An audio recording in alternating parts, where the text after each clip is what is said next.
everyone. Welcome back to another episode of English Unlocked. Today's episode is not just about learning English, it's about surviving and thriving in English speaking countries, especially if you're an immigrant, traveler, or even a native speaker trying to adapt to professional life, culture, or services abroad. That's right. If you've ever struggled with weird English phrases, misunderstood a polite email, panicked during a visa interview, or failed to book a hotel because of complex wording, this episode is for you. We're going to unpack real life English problems that locals face in the USA, Canada, and Europe, especially in commercial, professional, and social situations. You'll laugh, relate, and definitely learn something new. So plug in, sit back, and let's explore the unspoken struggles of English in the real world. Let's start with emails, a place where tone goes to die. You write, "Please see attached." But to the reader, it sounds like you're yelling. Or that sarcastic noted, just one word, one chilling word.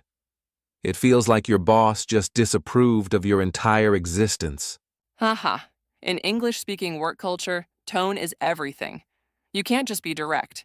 You need softeners. Just following up. If it's not too much trouble. Would you mind taking a quick look? So remember, clarity is key, but kindness is the glue, even in emails. Have you ever seen someone speak perfect English, but get ignored just because of their accent? Oh yes, I had a friend from Nigeria. Excellent grammar, powerful vocabulary, but in meetings, people would talk over him, just because he had a thick accent. This is real. It's called accent bias, and it affects job interviews, customer service, even emergency calls.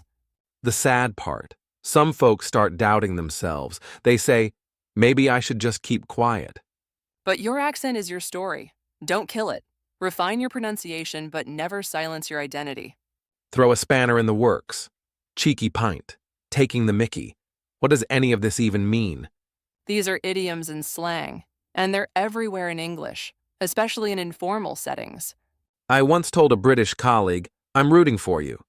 He looked horrified. Later I found out rooting has a, let's say, very different meaning in Australian English. Oh no. Haha, yes. That's the beauty and chaos of idioms. They connect people but confuse outsiders. Best advice? Learn idioms in context, not from a list, and always check if they mean the same thing across cultures. Ever said something totally normal in your culture and got a death stare in a Western office? I once said to a senior, "You should do this." Later, HR called.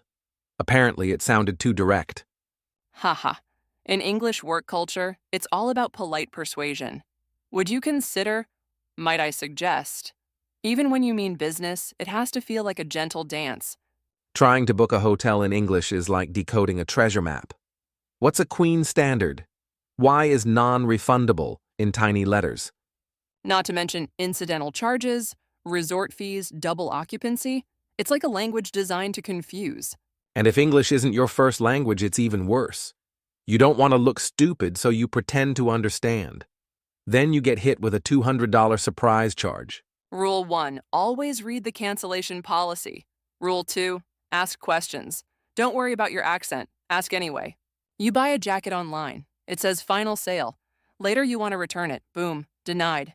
Restocking fee, return window, eligible items only. It's a legal maze wrapped in casual words. People lose hundreds of dollars every year due to misunderstood English policies. Always read the return FAQs and learn terms like as is, non-refundable, free trial, but with auto billing. Haha. In emergencies, English isn't just helpful, it's life-saving. But stress ruins fluency. I've seen people freeze up while trying to describe symptoms to a doctor. That's why it helps to learn phrases before you need them.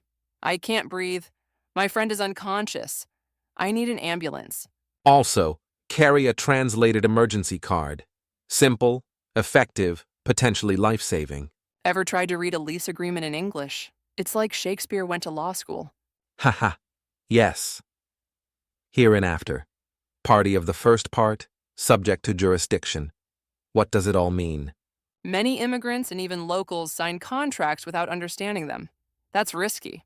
Use translation apps, ask professionals, or find plain English versions before signing anything. In some cultures, come over anytime actually means come over anytime.